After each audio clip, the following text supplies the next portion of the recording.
Alright, so when I first started working on my Dragon Quest IV video, I was still playing through 5, and didn't really expect to beat it so quickly, but here we are. However, before we get too far into the DS remake that I played, why don't we get an understanding of the original? The original Dragon Quest V was the first game not to be released outside of Japan, but it did get a PS2 remake that also wasn't released in the US. In fact, it wasn't until the DS remake that Dragon Quest V was officially released in the US and European countries. One really cool piece of trivia here is that Dragon Quest V has a feature in which wild monsters can join your party. This feature would later become the main concept behind the spin-off series Dragon Quest Joker, and may have even helped inspire this mechanic in series for Pokemon and Dokapon. So, did I enjoy Dragon Quest V, Hand of the Heavenly Bride, all the way through?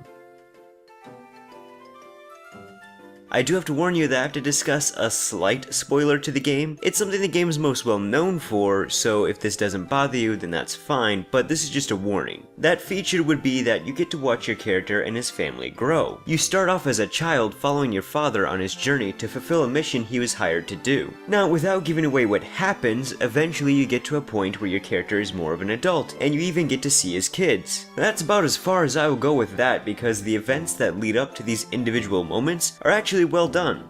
Don't get the misconception that this is some kind of complicated story. It's not. In fact, it's a very simple and easy to follow story. It's just told very well and really got me invested in seeing the hero complete his quest. In fact, I'm willing to say that this game's hero has been my favorite in the series so far, even if he really doesn't talk. The hero isn't the only likable character. This game actually has a nice cast of characters with personalities, which is something I wanted out of Dragon Quest IV. The hero's father is quite the respectable man, and your father's friend is quite the loyal and lovable person. There are some memorable NPCs, and then there's Harry, a character that I started off hating, but ended up really liking. Of course, we then have the brides. I mean, after all, the game is called Hand of the Heavenly Bride, or more like 2 heavenly brides and 1 massive cunt. Yes, later in the game, you can choose to marry Bianca, the childhood friend, Nira, a gentle but loving woman, and Deborah, a disrespectful, self-centered nuisance. If you ever wanted to get together with someone just so you could piss them off every day, then by all means go with Deborah, as it's actually quite funny just to disagree with her at every chance you get, because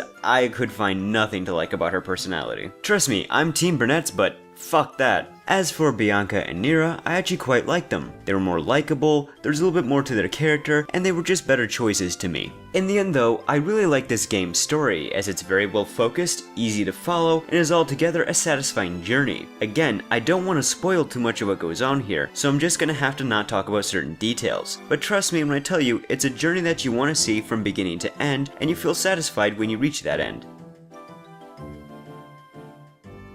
So Dragon Quest V is your typical turn-based RPG. There is a world map you can travel, and as you do, it changes from day to night. There are towns to visit with shops to buy items, weapons, and armor, random battles that are turn-based, and of course dungeons to explore. I will say that dungeons this time around are more interesting, as some are more complex in their navigation, while others are more focused on small problem solving in order to get through them, like having the spell Safe Passage, or the right item like a torch. Like I had mentioned at the beginning in this video, there is a feature in the game where random wild monsters will join your party. This only becomes accessible once you have a wagon, which yeah, costs a crap load of gold, but it is very much worth it. Actually, now that I think about it, I don't know if the merchant actually takes that gold, because I remember still having 3,000 gold after buying it.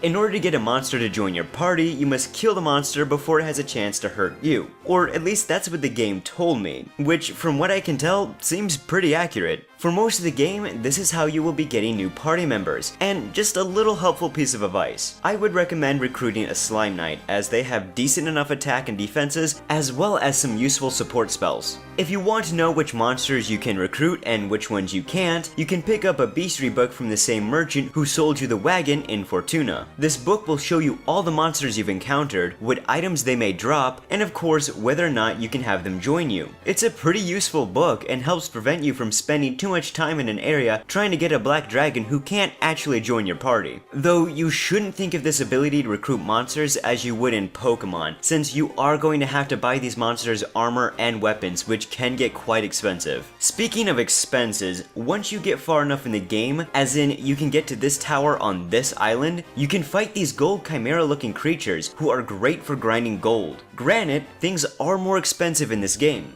but trust me, it's still extremely useful to grind these guys. Progress through the first half of this game is actually rather linear. It's easy to figure out where you need to go next and what you need to do there. However, after a certain event in the game, things become a bit more open world. Kind of. You'll have an idea of where you should go, but past that you can easily get misled or confused. Trust me, I accidentally took on a boss monster quite earlier than I should have, and oh boy did I pay for it. There are a few things you can do to get some hints of where you should be going next, like talking to NPCs or your own party members. Yep, you can talk to your own party when in towns, dungeons, or on the world map, and at times you can get some extra helpful hints from them. For example, if you happen to talk to an NPC who talks about a legendary thief, you should then see what your party members have to comment in return. In fact, talking to your party members after talking to certain NPCs is just plain fun, as it can let you in on a little bit more of their personalities. It's a feature I really enjoyed. If you're really desperate, you can go to Fortuna and talk to a witch to get a hint. You know, if the word hint meant giving vague words that provide fuck all for direction. Seriously, I talked to her after getting just a little lost, and all she did was reference The Lion King. And no, I'm not joking about that. The only sense of direction I got from her was to go up somewhere high, which I guess somehow translates to go up a river and enter a cave, then find a town. Explore the town to find 2 key items. Use one of these key items to travel to another continent and climb up a tower. In the tower, find another key item. Head to another continent and use the key item to access a cave. Explore the cave until you find another city. Leave the city and head to another continent to find a random forest that you will need to explore with a certain party member to find another hidden village. Get a key item at the village to find a hidden castle. Leave and head to a different continent with a special lake to use the key item to reveal the castle. Enter the castle to get yet another key item and take it back to the city that you'd found before.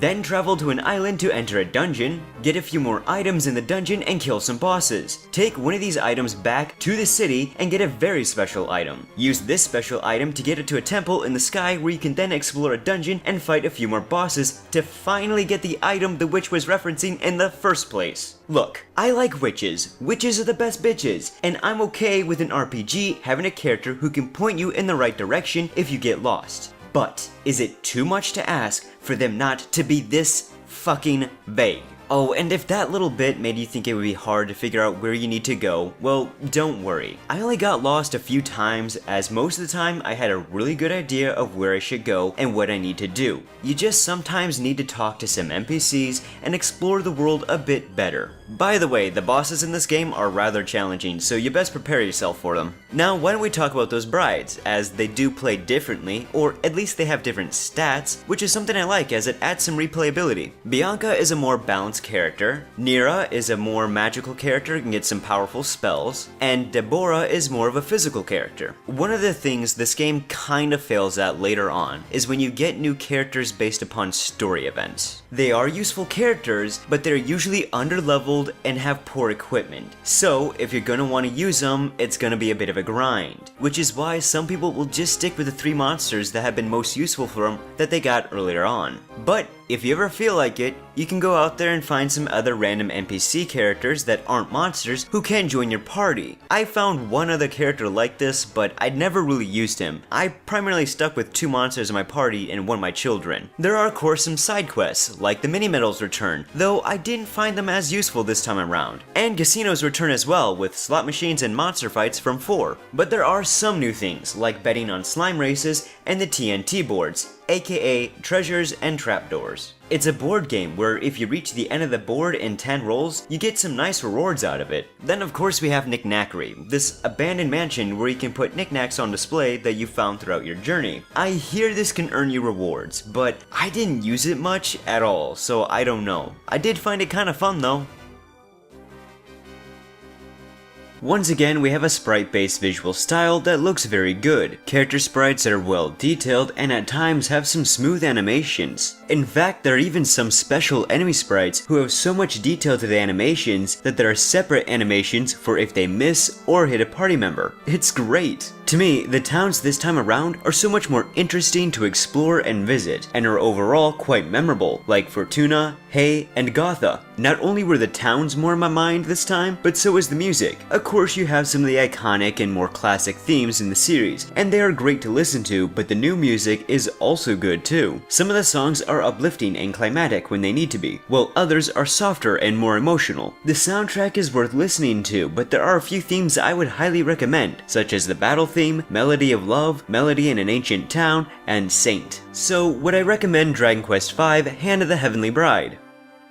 Yes, absolutely. If you like turn-based RPGs, then I highly recommend this game. Don't get me wrong, it has some issues, like how it can get grindy, and there are times when you may get a bit lost. But it's still a great RPG experience. It's cool how many different monsters you can have on your team. I like the idea of seeing your character and friends grow as the story progresses, and while the story is simple, it's a very fulfilling story that you want to complete. I'm not quite sure I would say it's a game that could get you into turn-based RPGs. It might, but I don't know if I would recommend it to those people who haven't yet played turn-based RPGs. On the other hand, if you do really like turn-based RPGs, and you're trying to get into the Dragon Quest series, then I think Dragon Quest V is a good first game, much like Dragon Quest VIII. Of the Dragon Quest games I've played so far, 5 is my second favorite. Yeah, 8 is still my number 1, but 5 is so close. If 6, 7, and 9 are anything like 5, then I can't wait to play them, because Dragon Quest V is a great RPG that I am very happy I played, and I think other people need to play it too. For now, I'm taking a break from Dragon Quest, as I'm currently trying to play through a couple games to get ready for a series of videos I want to do next year. But trust me, soon enough I'll be returning to Dragon Quest, excited to see what 6 is going to be like.